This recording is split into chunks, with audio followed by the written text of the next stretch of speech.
Tudo bem? Eu sou o Celso Mariano, da Tecnodata Educacional. Você talvez me conheça do Portal do Trânsito ou de algum vídeo instrucional da Tecnodata em alguns dos seus cursos. Você, aliás, é convidado a conhecer.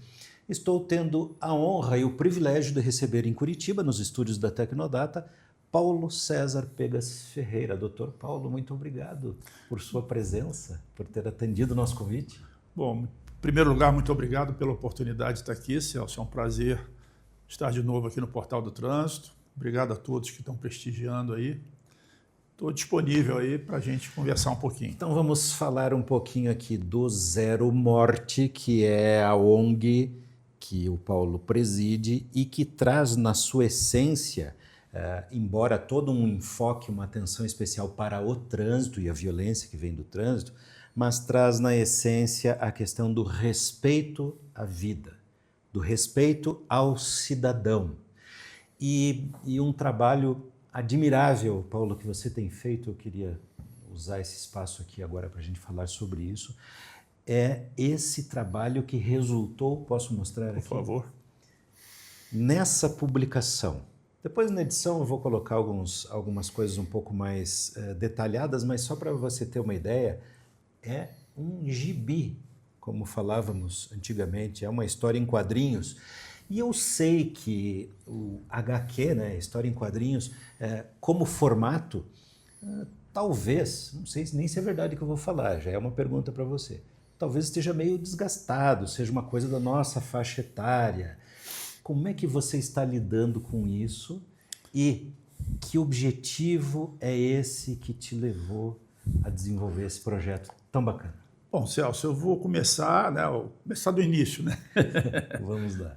Quando eu, como professor, né, de pós-graduação, dando aula para turmas de RH, a gente conversava muito sobre inclusão, né?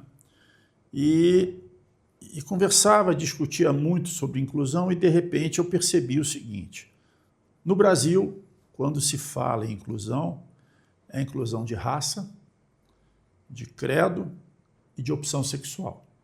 Prioritariamente, é isso que aparece. É só o que se fala. Qualquer protocolo, qualquer coisa que se fale em inclusão no Brasil, são essas três situações. E uma coisa que eu sempre fiquei pensando, e o deficiente? Quem efetivamente está trabalhando com a inclusão do deficiente? E há uns 2 anos, 3 anos, eu venho martelando isso. Quando eu chego no aeroporto, eu fico procurando o piso tátil para ver se um cego consegue andar no aeroporto sozinho, porque, ao contrário do que muita gente pensa, o deficiente visual, ele quer autonomia. É claro, ele não quer depender de um ombro amigo ou de um braço para levá-lo ou para trazê-lo a algum lugar. Mas ele precisa saber, por exemplo, onde é o portão 17 no aeroporto. Qual é a sinalização que diz a um cego o número do portão? E eu comecei a rodar os aeroportos e não tem. Não tem numeração de portão. Você tem o piso tátil em alguns aeroportos mais modernos. Em algumas áreas que também não é para e não é no aeroporto todo, mas você não consegue chegar no portão. E aí depois eu pensei, e o deficiente auditivo? Como é que ele ouve o sinal sonoro de que o voo tal mudou do portão 16 para o 8? Ele não vai receber essa mensagem, simplesmente. Não recebe. E como é que ele recebe, por exemplo, as informações sobre os procedimentos de emergência? Se não for um vídeo da companhia aérea que tenha esse mecanismo de tradução para Libras, como algumas companhias agora já fazem, a orientação, a Azul, por exemplo, é através de vídeo, mas a Gol não é por vídeo. A Gol ainda é o comissário lá, e o comissário não sabe usar Libras. E eu tenho aproveitado essas viagens e conversado muito sobre essas situações com a tripulação. Quer dizer, eu sou um desocupado. Em vez de ficar sentado na poltrona, quietinho no meu canto, eu vou perturbar o pessoal, o comissário de bordo, e falei, como é que acontece isso? E assim. E aí depois, o autista. E eu comecei a ver o comportamento do autista E eu comecei a descobrir que tem 23 níveis diferentes de autismo. É bem complexo. Para mim, autismo era uma coisa só. Eu também confesso que também, até bem pouco tempo, não, E aí você fiquei surpreso, aliás. Né? E você começa a perceber que tem reações diferentes, situações diferentes. E o grande problema do autista, talvez o grande trauma do autista numa situação de aeroporto, é que você disse para ele que o embarque é às 9h40 e que o voo decola às 10h10. E se não for exatamente isso... Quando dá 9h39, ele começa a desenvolver uma ansiedade para embarcar. E aí é normal, em qualquer companhia aérea, o voo atrasa 5 minutos, ou é o tempo de limpar a aeronave, ou é o tempo de preparar o embarque. E o garoto não está preparado para aquilo. Era 9h40 o embarque. Você mudou. Pior do que isso, ele embarca e você continua aguardando os passageiros entrar, arrumar a mala, aquela confusão, o meu banco está ocupado e não sei o quê, e vai. E o garoto está parado no banco, amarrado ou não, mas está preso ali naquela ansiedade. E o avião decola. E agora, quanto tempo de viagem? Serviço de bordo, o cara começa serviço de bordo, mas isso vai terminar que horas? E ele vai criando situações que ele pode perder o controle. E aí, como é que você controla um autista? Qual é o preparo que nós, pessoas normais, temos para lidar com o autista? A maioria absoluta da população, zero. Eu te confesso que eu tive aluno autista, não sabia que era autista, e foi muito difícil, no início, eu entender como é que era o universo, como é que eu chegava num autista, como professor, para perguntar, por exemplo, se ele teve dúvida na aula. Porque ele estava sempre 3, 4 passos à frente. Professor, o senhor vai corrigir os exercícios do capítulo que o senhor acabou de dar aula? Ninguém queria fazer exercício de nada, ele já tinha feito todos. E ele queria que corrigisse. E eu levava os exercícios para casa, dever de casa, corrigia os exercícios do garoto. Entregava para ele, ele ficava feliz. Poxa, professor, o senhor corrigiu? Então, aí eu falei, tá bom, vamos fazer então o seguinte, como é que um deficiente trabalha com a percepção de risco do trânsito e mobilidade? Como é que as cidades se prepararam para lidar com o deficiente? E aí eu comecei a pensar como é que eu ia abordar isso. E uma das coisas que eu descobri, Celso, é que não adianta mais você tentar falar para adulto sobre alguns temas. O adulto não muda comportamento mais. Ele pode até aceitar o que você está falando momentaneamente, para ser agradável, para ser educado, para não discutir, mas ele não vai mudar o comportamento. Mas se eu falar com uma criança, que primeiro a criança não tem preconceito sobre deficiente. Para ele, é uma criança normal, como qualquer outra, mas que faz diferente, que é diferente, faz diferente. Então, aí eu comecei a pensar numa historinha, ou seja, numa série de 7 historinhas, a primeira sobre cadeirantes, a segunda sobre crianças autistas, a terceira deficientes visuais, a quarta deficientes auditivos, a quinta síndrome de Down, a sexta paralisia cerebral e a sétima síndromes ocultas. Porque são 7 categorias de deficiências, tem mais, mas são as 7 básicas, as mais comuns aqui do Brasil, e que a gente não está preparado a lidar com essas crianças. Então, por exemplo, a primeira historinha é cadeirante. O João vai para uma cidadezinha do interior e ele faz amizade com o vizinho. E o vizinho é o Lucas. Esse menininho lourinho aqui, bonitinho, é o meu neto. É o Lucas. E tem uma turminha, né? A Laura é a minha neta também, o Murilo também é meu neto. E o Lorde foi o meu cachorro. Quando eu era criança, eu tinha um cachorrinho dálmata, que era o Lorde.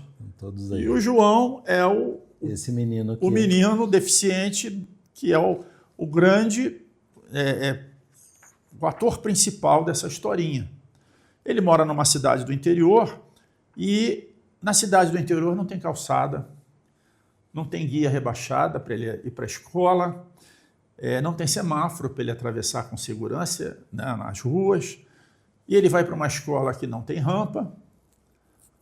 Eu fui obrigado a dizer que a escola tem banheiro adaptado, eu fui obrigado a dizer que a sala de aula é no térreo, porque eu fui criticado por algumas professoras e pedagogas, porque eu estava, de certa forma, criticando as escolas no Brasil, né?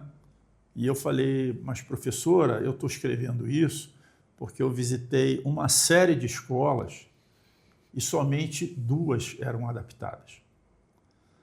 Ela falou, mas não interessa, você não pode chamar atenção. Eu falei, mas a realidade do Brasil não é a capital. A realidade do Brasil é o interior. E as ruas do interior não têm calçada, são às vezes ruas de terra, ruas de paralelepípedo. Como é que uma cadeira de rodas anda num paralelepípedo, Celso? Então, a historinha gira em torno do João, e aí começa a história. Por que o João ficou paraplégico? Porque o pai estava dirigindo o carro à noite numa estrada e o João estava deitado no banco de trás sem cinto. Um animal entrou na frente do carro, o pai desviou, bateu numa árvore, o João bateu com as costas no banco do pai, teve uma lesão cervical e ficou paraplégico.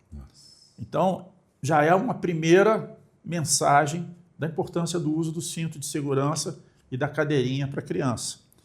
E aí, a partir daí, né, nenhuma criança anda mais sem cinto e cadeirinha na historinha. Depois dessa história do João, eles entenderam que não é multa, é proteção, porque o amiguinho já ficou paraplégico. Percebe? Aí depois vem a história do cara estacionado numa vaga de deficiente, na porta da escola. Mas é um entregador, eu só estou esperando aqui, coisa e tal. É rapidinho. Não, mas aqui é vaga de deficiente. Então já começa uma segunda chamada para o trânsito. A vaga de deficiente é para ficar vazia, para que um deficiente possa usar. Utilizar na hora que precisar. Não interessa se você está no shopping, se só tem vaga aqui. A vaga é para deficiente. E tem uma razão. A vaga da grávida tem uma razão. A vaga do idoso tem uma razão. Não cabe a nós ficar questionando agora. Tecnicamente, são as melhores vagas. São as mais próximas da entrada. E é lógico. São as mais próximas do elevador. Tem que ser. Tem que ser. Tem que ser. Claro, claro. Então, é importante que as pessoas comecem a entender. É importante que cada um cuide, por exemplo, da sua calçada. Se todo mundo cuidar da sua calçada e tornar a sua calçada acessível, a cidade fica acessível. A gente não precisa esperar que a prefeitura cuide disso. Cada um pode fazer a sua parte. Então, a ideia, né, gira sempre nesse entorno, né? A inclusão do João, a aceitação do João. A cadeira do João tem que caber embaixo da mesa. A mesa não pode ser uma mesa normal, tem que ser uma mesa adaptada. Chegou a hora do recreio, o João não quer brincar, não quer descer para o recreio, porque ele é cadeirante, ele vai fazer o quê no recreio? Aí chega as crianças, não, vamos para o recreio. E aí chega na quadra, o Murilo está jogando basquete. E aí o Lucas e a Laura, que estavam conduzindo o João na cadeira de rodas, perguntam ao João, quer jogar basquete? Porque a criança é criança. Jamais na cabeça do Lucas e da Laura, o João não poderia jogar basquete só porque ele é cadeirante. Até porque eu vi o esporte paralímpico, os atletas paralímpicos jogam basquete, por que o João não pode jogar? E aí o Murilo fala, tudo bem, vamos jogar então. E dá a bola para o João e explica como é que arremessa. E o João faz uma cesta de 3. E aí terminou o recreio, eles comemoraram, fizeram lá uma farra, coisa e tal. E aí o pai vem buscar o João. E quando ele vem buscar o João, a alegria do João por ele ter jogado basquete e por ele ter feito uma cesta de 3, Né? Então, a história tenta mexer com esse emocional e mostrar o seguinte, como é que coisas simples... Você não precisa ficar com uma inclusão hipócrita. É você entender a limitação, você não valorizar a limitação do deficiente e efetivamente falar o que eu posso fazer para você se sentir igual.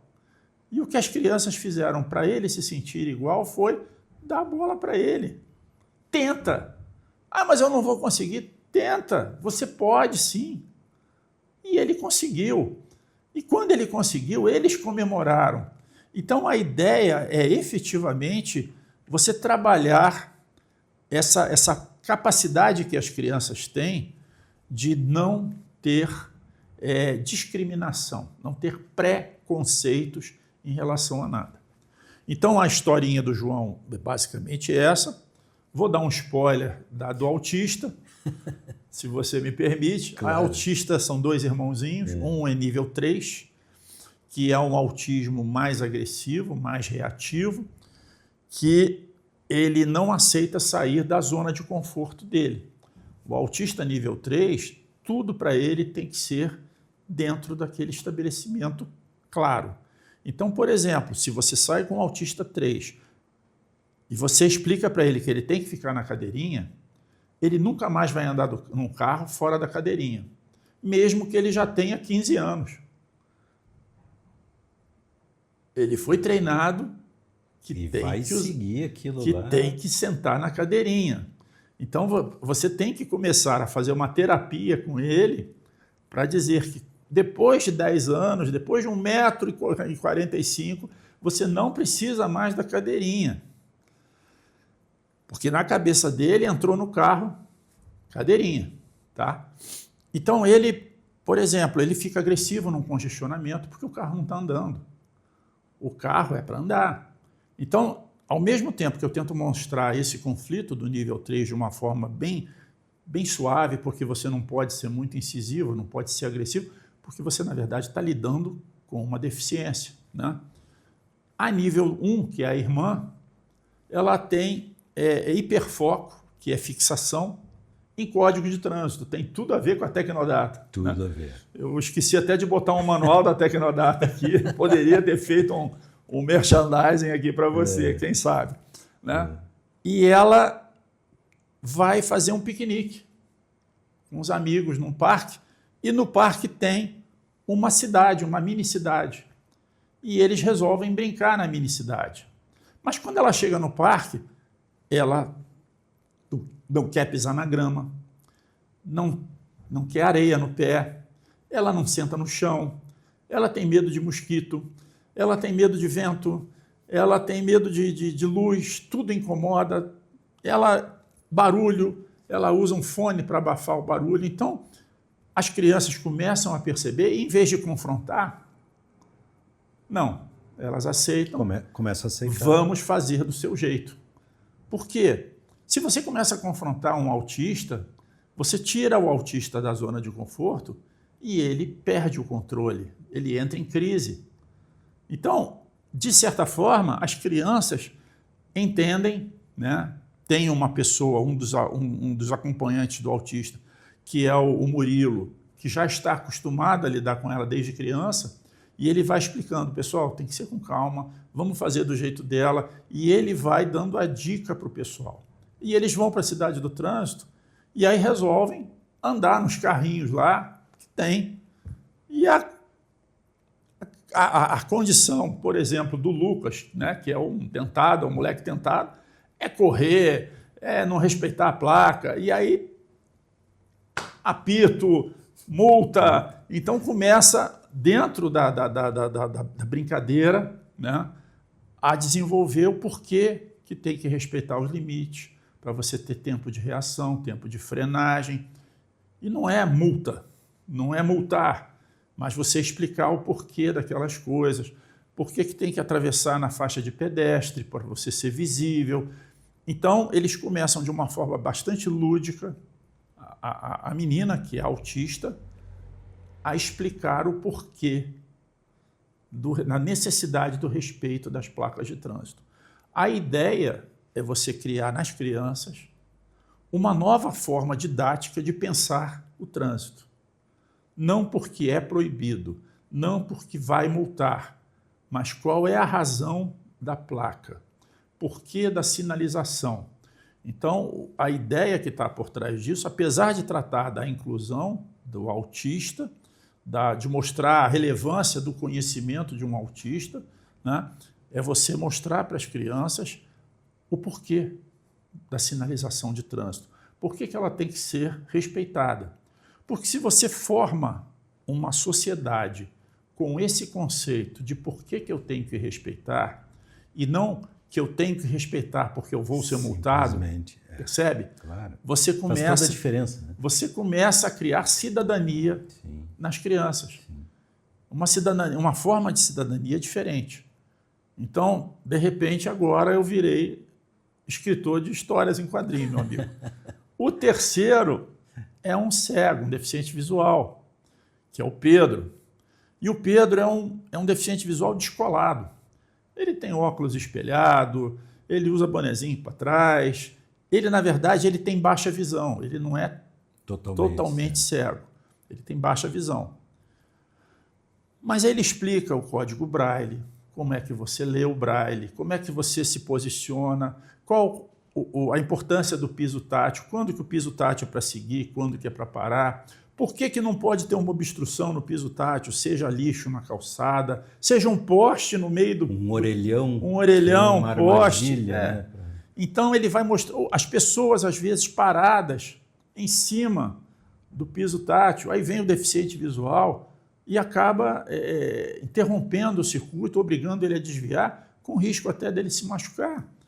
Então, a coisa trabalha desse jeito, ele vai na sorveteria para tomar sorvete, não tem um cardápio em Braille, né? Ele vai num parquinho para tentar brincar, não tem brinquedo sensorial.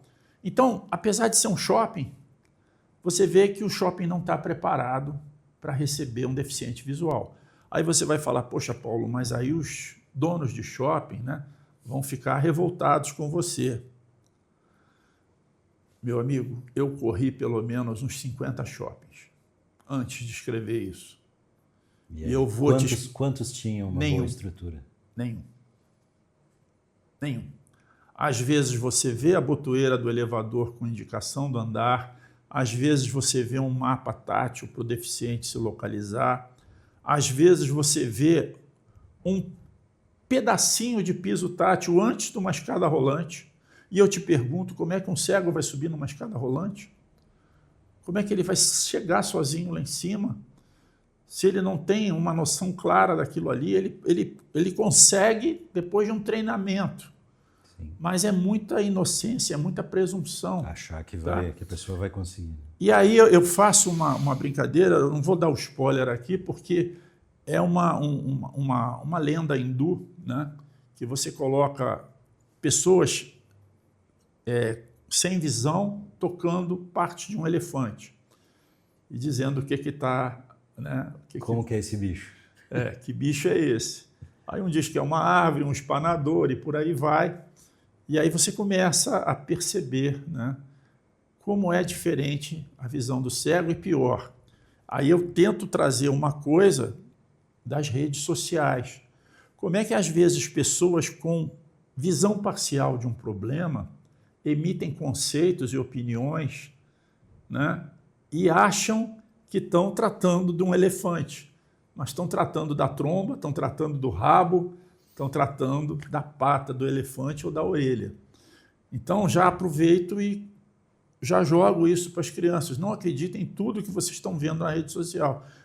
Exercitem a capacidade de conversar com os mais velhos, perguntar sobre essas coisas, porque muitas vezes vocês estão sendo manipulados pelas redes sociais. É uma cegueira virtual, que é, às vezes, intencional, direcionada, e que a gente tem que tomar cuidado. A do deficiente auditivo, eu estou ainda trabalhando, mas deve ser dentro de uma estação, ou de trem, ou de metrô, ou no aeroporto. Onde as mensagens são todas... em áudio são importantes. Importantes. Né? Vão fazer muita falta. É trabalhar com isso. O síndrome de Down eu não pensei, mas a paralisia cerebral vai ser um corredor de kart. Eu tenho um amigo... nós temos no Brasil um caso bem interessante. Né? Eu tenho um amigo que é o Douglas, que está correndo, inclusive agora, de esporte protótipo. E ele tem paralisia cerebral. E é uma cabeça, assim, é um cara fantástico.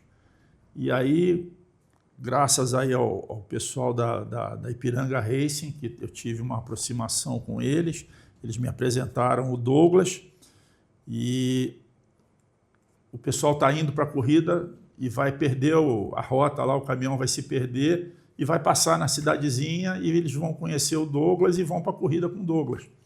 Só que ele tem paralisia cerebral, e aí a gente vai trabalhar toda a dificuldade de um garoto com paralisia cerebral, tanto para andar como para correr, né? E até a correr de kart, né? Como é difícil você ter o controle, né?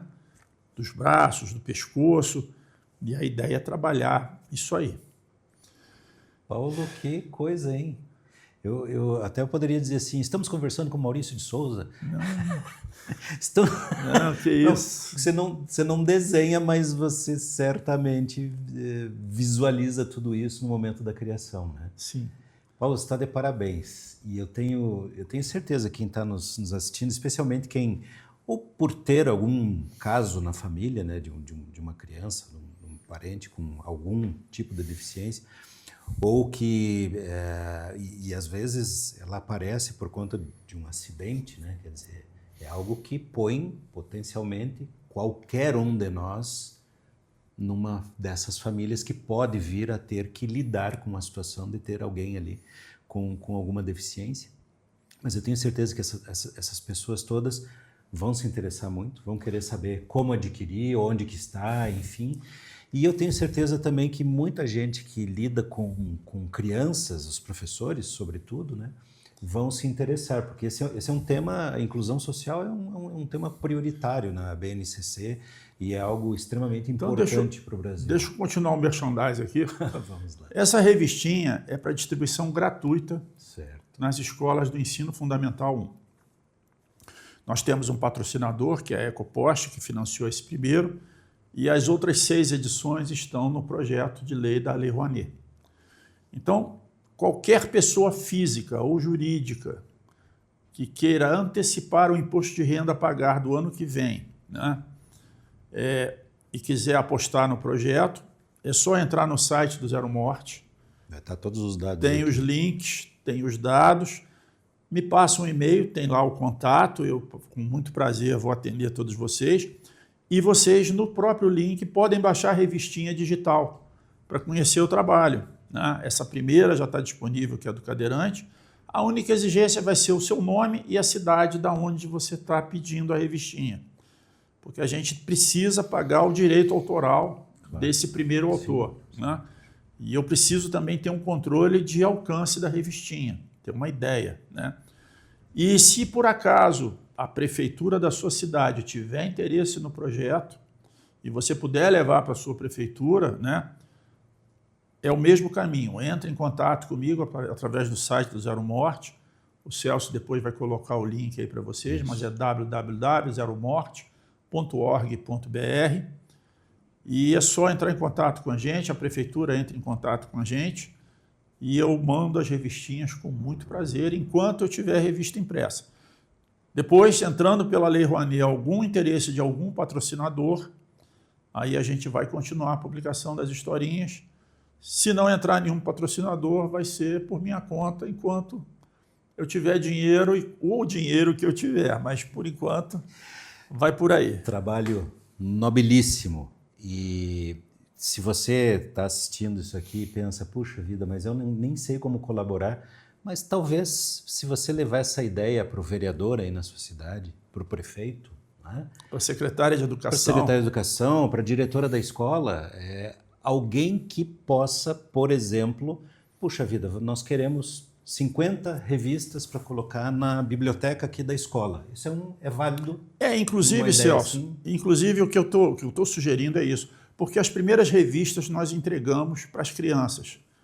E para a tristeza nossa, né? Na saída da escola, uma boa parte delas estava na lata do lixo. Puxa vida. porque a criança hoje não tem mais o hábito da leitura. Elas trabalharam em sala de aula e descartaram as revistas. Então, qual é o planejamento que a gente está fazendo? A gente entrega para a prefeitura ou para a Secretaria de Educação, ou para a Secretaria de Educação para o Trânsito, que algumas cidades já têm, tantos exemplares, eles entregam na biblioteca, a professora vai, pega os exemplares que ela precisa, trabalha na turma, devolve, outra professora vai, pega. No final da semana, a prefeitura pega, recolhe aquelas revistas, leva para outra escola. E com isso, Celso, só para você ter uma ideia, a gente já tem 8 prefeituras em São Paulo que adotaram o nosso projeto. E a gente está com uma expectativa de 300 mil leitores com 1.000 exemplares. Então você vê a vascularidade que esse sistema de você deixar na biblioteca traz para um projeto desse. E como a gente, somos um país pobre e que empresas não se interessam nesse tipo de investimento, eu tenho recebido muitas negativas de empresas que investem na Lei Rouanet para shows, onde elas têm retorno de imagem, retorno da marca, mas não investem nesse projeto porque criança não compra nada. Foi a resposta que eu já recebi. Inclusive de lojas de roupa. Lojas de roupa que investem em shows, falou que criança não compra nada. Eu não tenho interesse de investir. E as outras, às vezes, empresas do governo, associadas ao governo, bancos, dizendo assim, não, isso não dá visibilidade. Que triste. Não, eu te confesso que eu cheguei num estágio da vida que eu não brigo com mais ninguém, meu amigo. Quer, não quer, não quer. Isso é sabedoria. Então, é um a menos, né? Vamos para o próximo. Vamos para o próximo. Então, eu queria dizer o seguinte, olha, eu não sou nenhum mestre em marketing, mas que ideia limitada, né? Essa de pensar, mas a criança não compra nada, mas daqui um pouco a criança vai comprar. Então, nem que seja por este objetivo, cá entre nós, né, um objetivo pobre, né, para um assunto tão nobre, mas tudo bem, nem que seja por esse viés, daqui um pouco essa criança vai comprar ou vai influenciar a sua família. Aliás, isso tem aumentado tanto, né, ultimamente, é incrível as pessoas ainda terem esse tipo de limitação. Mas eu insisto, você que é empresário, ou que conhece alguém que é empresário, ou que está ligado a algum órgão do governo, ou da administração do município, do estado, enfim, isso aqui é uma forma concreta, olha a possibilidade de materializar uma ação efetiva de inclusão. Porque a gente fala tanto de inclusão e enquanto está só lá na letra da lei ou da recomendação, não resolve problema nenhum. Isso que o Paulo nos relatou aqui, e você com certeza pode verificar isso, né? Na empresa onde você trabalha tem acessibilidade? Aliás, quantos colegas de trabalho você tem que são deficientes auditivos? Ou deficiente visual, ou tem algum nível no espectro autista, ou qualquer um dos outros assuntos que foram falados aqui. E poderia ter. Então, é aquilo. Deveria ter, tem cota a cumprir. Isso ainda é um pensamento pobre, né? Nós somos seres sociais e estamos, repito, né? Talvez você tenha tido a sorte, se olha a bênção, de não ter nem alguém próximo, não tem ninguém próximo que tenha algum tipo de problema. Mas está aí o trânsito como uma fábrica de pessoas que se machucam e passam a ser deficientes, né? Todos os dias ameaçando todos nós. Então, é um assunto de interesse e de importância social inquestionável. E o Instituto Zero Morte, e especialmente o nosso presidente, o Paulo, que como cidadão demonstra nesse trabalho aí algo admirável, viu, Paulo? Eu espero que essa nossa gravação, esse vídeo aqui consiga pelo menos ampliar a divulgação, o alcance da ideia e que as pessoas que estão assistindo se sensibilizem e colaborem. E só deixa eu fazer Lei Rouanet, se falou muito nos últimos tempos e se criou mitos. Um estigma negativo. Um estigma negativo. Gente, Lei Rouanet é o seguinte, você como cidadão paga imposto, as empresas com pessoas jurídicas pagam imposto.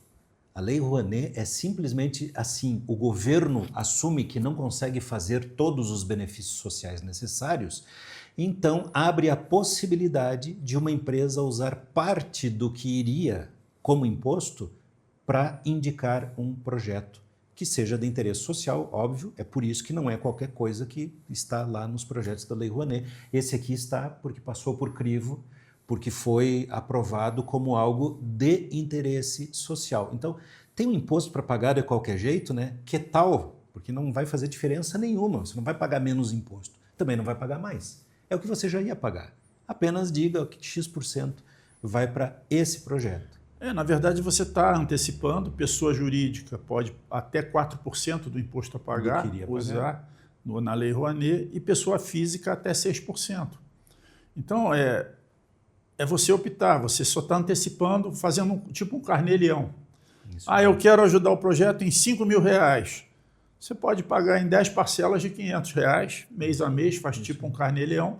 No imposto de renda que você declarar o ano que vem, a cada contribuição você vai receber um documento fiscal que vai te dar habilitação e vai estar sendo contabilizado pela Receita Federal, tá?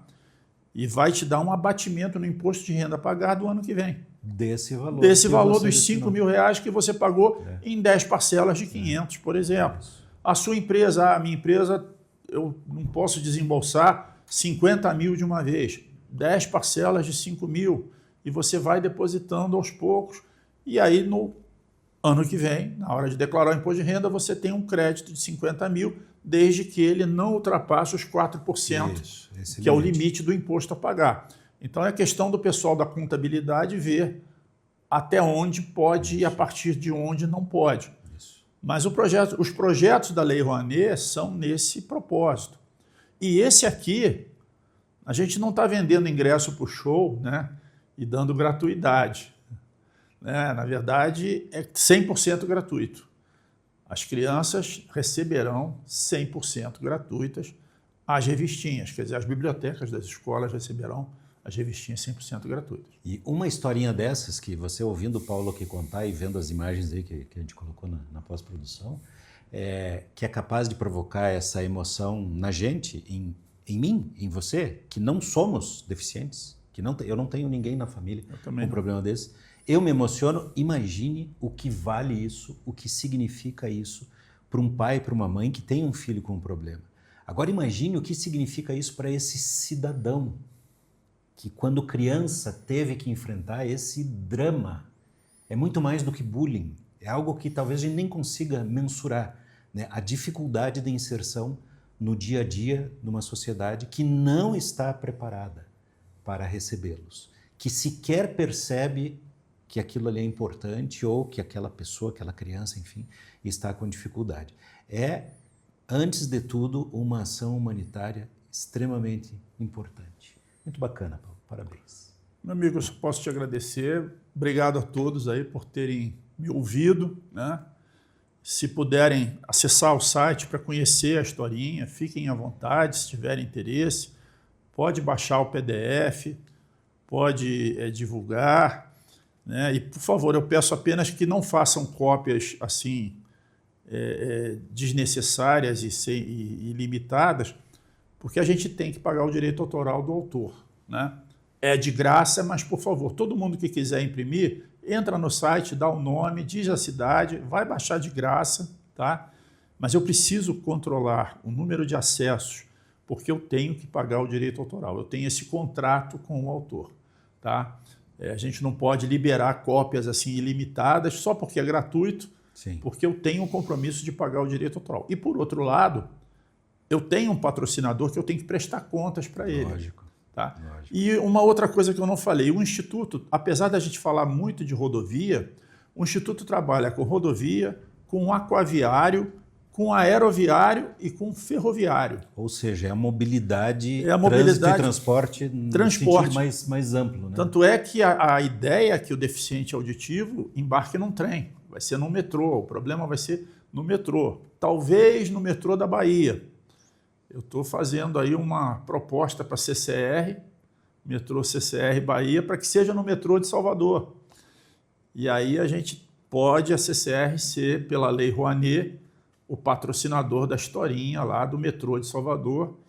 E a gente faz toda a historinha dentro de um trem, até porque a CCR está querendo exatamente criar acessibilidade para o deficiente auditivo.